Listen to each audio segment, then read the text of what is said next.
超蓮貼錢搞生意，黑裙舉中指話寧願死啊！同超蓮拍拖有咩好？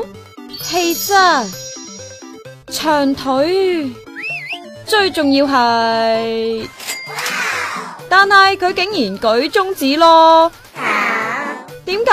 因為有台灣報道話，超蓮豪擲500萬港幣去佢間公司度投資啊！佢嬲到喺微博鋪咗篇咁長嘅文鬧爆啊！大個咗之後都冇用過其他人嘅錢，尤其是係女人嘅錢。我阿媽細細個教我啊，打女人用女人錢嘅男人啊，豬狗不如啊！我寧願死啊，都唔會失去尊嚴啊！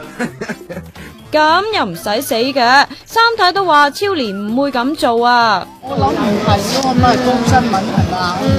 我連呢個報道都唔知，佢冇問我攞錢，邊度有錢啊？